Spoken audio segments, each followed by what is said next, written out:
Gandang umaga po sa ating lahat. Marami sa ating pinakamalalim na sugat ay hindi galing sa mga estranghero o sa mga strangers, kundi sa mga taong malapit sa atin, mga kapamilya, katrabaho, kaibigan, at maging kapwa mananampalataya. Nagkakaroon ng hindi pagkakaunawaan, kumakampi-kampi tayo sa iba't ibang panig, at minsan ay naglalagay tayo ng mga tatak sa isa't isa. Madalas nating sabihin, magkaiba lang talaga tayo ng opinyon. Ngunit sa paglipas ng panahon, ang pagkakabahagi ay tumitigas sa puso at sumisira sa relasyon. Ganito rin ang naging kalagayan ng iglesia sa Korinto. Sila ay mga mananampalataya kay Kristo, ngunit nahahati dahil sa katapatan sa mga tao, pagmamataas at impluwensya ng mga leader. Sa gitna ng ganitong kalagayan, nagsalita si Apostol Pablo ng isang mensahe na nananatiling napapanahon hanggang ngayon. Tayo po'y manalangin. Aming Diyos at Ama, habang kami ay lalapit sa iyong salita, patahimikin mo ang aming mga puso at buksan mo ang aming mga isipan. Ipakita mo sa amin hindi lamang ang kahulugan ng talatang ito, kundi ang kahulugan nito sa aming pang-araw-araw na buhay. Turuan mo kami na magpapakumbaba, pagkakaisa, at pag-ibig sa pamamagitan ng krus ni Kristo sa pangalan ni Jesus. Amen. Ang ating pong teksto ay matatagpuan po sa 1 Corinthians 1:10-18. At ito po ang sinasabi. Ito po ay tungkol sa pagkakampi-kampi sa iglesia. Mga kapatid, ako'y nakikiusap sa inyo sa pangalan ng ating Panginoong Hesukristo. Magkaisa kayo at huwag magkabaha-bahagi maging sa pagkaunawa at pagpapasya. Sapagkat ibinalita sa akin ng mga kasamahan ni Chloe na kayo raw ay nag-aaway-away. Ito ang tinutukoy ko. May nagsasabing kay Pablo ako, may nagsasabi namang ako kay Apolos, may iba pa ring nagsasabi kay Pedro ako, at may iba pang naman nagsasabing ako'y kay Kristo. Bakit? Nahati ba si Kristo? Si Pablo ang pinako sa krus para sa inyo? Binautismohan ba kayo sa pangalan niya? Salamat sa Diyos at wala akong binautismohan sa inyo maliban kina Crispo at Gaius. Kaya hindi ninyo masasabing kayo'y binautismohan sa aking pangalan. Ako nga rin pala ang nagbautismo sa sambahayan ni Estefanas. Maliban sa kanila'y wala na akong natandaang binautismahan ko. Sapagkat isinugo ako ni Kristo, hindi upang magbautismo kundi upang mangaral ng magandang balita, at hindi sa pamamagitan ng mahusay na pagtatalumpati at karunungan ng tao. Nang sa gayoy ay hindi mawalan ng kabuluhan ang pagkamatay ni Kristo sa krus. Si Kristo ang kapangyarihan at karunungan ng Diyos. Ang mensahe tungkol sa pagkamatay ni Kristo sa krus ay kahangalan para sa mga taong napapahamak. Ngunit ito'y kapangyarihan ng Diyos para sa ating mga naliligtas. Ang lungsod ng Korinto ay mayaman, makapangyarihan at malalim na naiimpluwensya ng pilosopiyang Grego, katayuang panlipunan at mga pampublikong debate. Nang dumating ang ebanghelyo sa Korinto, marami ang sumampalataya, ngunit dala pa rin nila ang kanilang dating kultura sa loob ng iglesia. Sa halip na matagpuan ang kanilang pagkakakilanlan kay Kristo, nakilala nila ang kanilang sarili batay sa kung sino ang nagbautismo sa kanila o kung sinong leader ang kanilang sinusunod, si Pablo, si Apolos, or si Cephas. Hindi masamang ang taong mga ito. Ngunit ang pagtaas sa mga tao higit kay Kristo ang naging sanhi ng pagkakabahagi.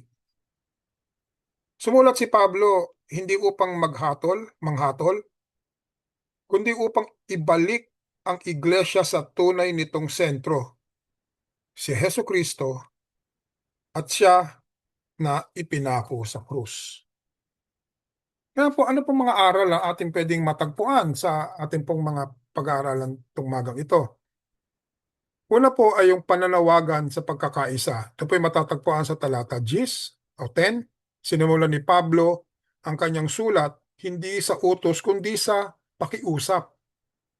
Sabi niya, pinamanhik ko sa inyo mga kapatid sa pangalan ng ating Panginoong Hesukristo na kayong lahat ay magkasundo at huwag magkaroon ng pagkakabahagi sa inyo. Ang pagkakaisa kay Christ, ang pagkakaisa ay hindi nangangahulugang pare-pareho tayo ng isip sa lahat ng bagay.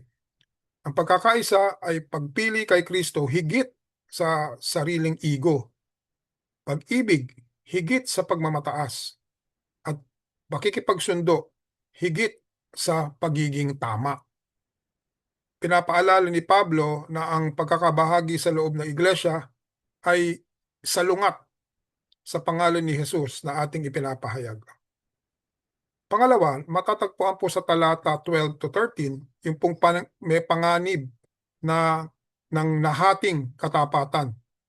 Ang mga taga-Korinto ay nagtatanong ng maling tanong, kanino ka kakampi? Itinutuwid ni Pablo ito sa pamamagitan ng tamang tanong. Nahati ba si Kristo? Si Pablo ba ang ipinako sa krus para sa inyo? Kapag ang katapatan natin sa mga personalidad, tradisyon, o sariling kagustuhan ay mas malakas kaysa sa ating katapatan kay Kristo, nawawala ang patotoo ng iglesia. Ang krus ang nagpapaalala sa atin na walang taong nagligtas sa atin, kundi si Jesus lamang. Sa talata 17-18, ang krus bilang sentro. Isang makapangyarihang pahayag ang sinabi ni Pablo, hindi ako sinugo ni Kristo upang magbautismo, kundi upang ipangaral ang ebanghelyo. Hindi sa karunungan ng salita, upang ang krus ni Kristo ay hindi mawalan ng kapangyarihan. Pinapahalagahan ng mundo ang lakas, talino at tagumpay.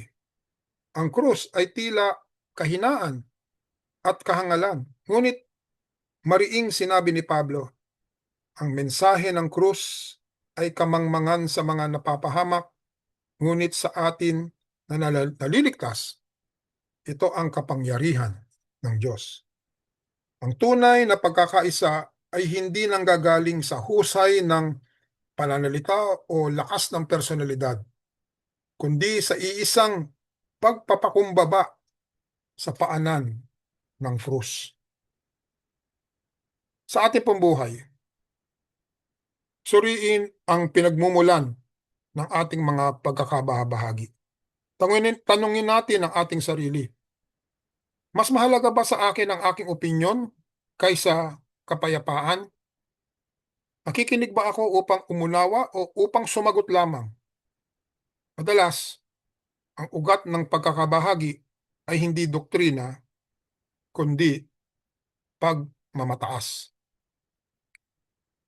Piliin ang tugon na hinuhubog ng krus. Yung krus, itinuro po sa atin, magpatawad sa halip na gumanti. Maglingkod sa halip na makipagpaligsahan. Magmahal sa halip na humusga. Ang pagkakaisa ay may kapalit at ipinakita ng krus kung paano mag-alay. Si Kristo ang ating gawin nating si Kristo ang sentro. Kapag si Kristo ang tunay na sentro, nagiging kayang lutasin ang mga pagkakaiba. Napapaghilom ang mga nasirang relasyon. Nagiging buhay na patotoo ang iglesia sa mundo. Hindi perpektong iglesia ang kailangan ng mundo, kundi isang iglesyang nagkakaisa kay Kristo. Sa akin pong pangwakas, ang mensahe ni Pablo ay simple ngunit mapanghamon. Huwag nating hayaang paghiwalayin ng anuman ang pinag-isa ng kamatayan ni Kristo. Sa paanan ng krus, walang ranggo, walang kampihan, at walang nagwawagi o natatalo. Mayroon lamang mga makasalanang tinubos ng biyaya. Kapag ito ang ating naaalala, nagiging posible ang tunay na pagkakaisa. Tayo po'y manalangin.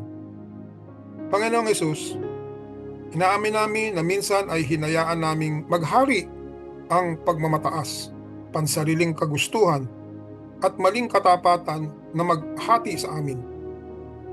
Ibalik mo kami sa iyong krus. Turuan mo kami ng pagpapakumbaba, pagtsatsaga at pag-ibig. Pagalingin mo ang mga nasirang relasyon. Ibalik ang pagkakaisa sa aming mga tahanan at iglesia. At nawa ang aming buhay ay maging salamin ng iyong nagliligtas na biyaya. Sa iyong banal na pangalan. Amen. Magandang umaga po sa ating lahat.